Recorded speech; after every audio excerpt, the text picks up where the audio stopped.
మిత్రులకు నమస్కారం అండి.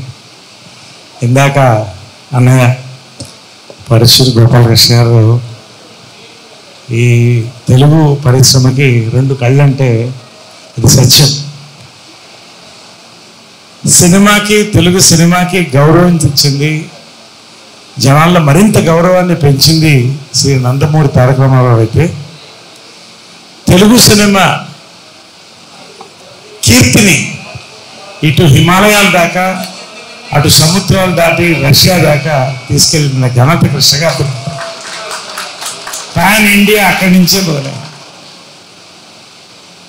మోసగాడు కానీ అల్లూరి సీతారామరాజు గారు. నేను మొన్న ఇంటర్వ్యూలో చెప్పాను, కృష్ణ గారు ఒక రథం అయితే 2 చక్రాలు కృష్ణ గారు రథానికి, హనుమంతరావు గారు, బంగారు గారు, ఇలా ముగ్గురు కలిసి ఒక చరిత్ర. తెలుగు సినిమా గుర్తుపెట్టుకోవాల్సిన, పాటించవలసిన సూత్రాలు, సినిమాలు తీసి సక్సెస్ అంటే ఏంటో చూపించినటువంటి సంస్థ పద్మాలయ.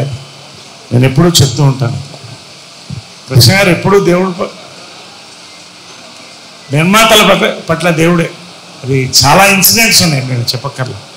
కానీ తెలుగు ప్రజలకు కూడా ఎప్పుడు కూడా ఒక కంచు కవచం అయింది. నేను ఎందుకంటే ఒక ఇన్సిడెంట్ చెప్పి ముగిస్తాను. 83, 84 అప్పటికే 3-4 సినిమాలు చేశాను.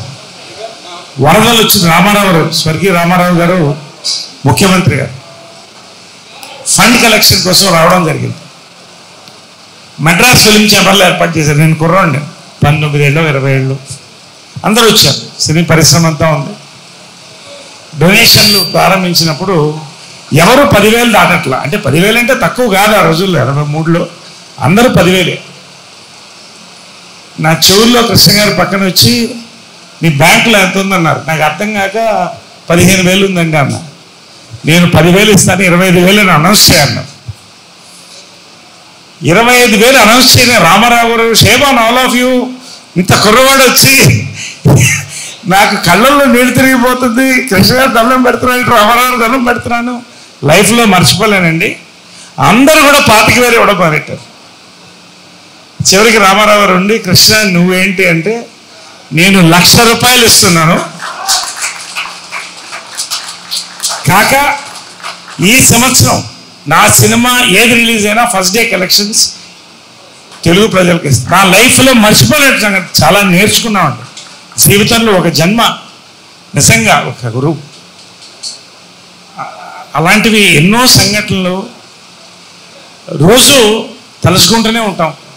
రోజు పొద్దునే లేచి దండం పెట్టుకుని, ఆయనకి అమ్మ కూడా దండం పెట్టుకుని, అందరికీ దండం పెట్టుకొని బయటికి వెళ్తాను. నిజంగా అదృష్టం తెలుగు సినీ పరిశ్రమకు కానీ, కుటుంబానికి కానీ, మనందరికి కూడా అభిమానులకు కానీ, ఇటువంటి ఒక వ్యక్తి, ఒక శక్తి మనం మధ్య, వాళ్ళ మధ్య మనం ఉన్నందుకు చాలా థ్యాంక్స్ అండి. నిజంగా జన్మధాన్యం.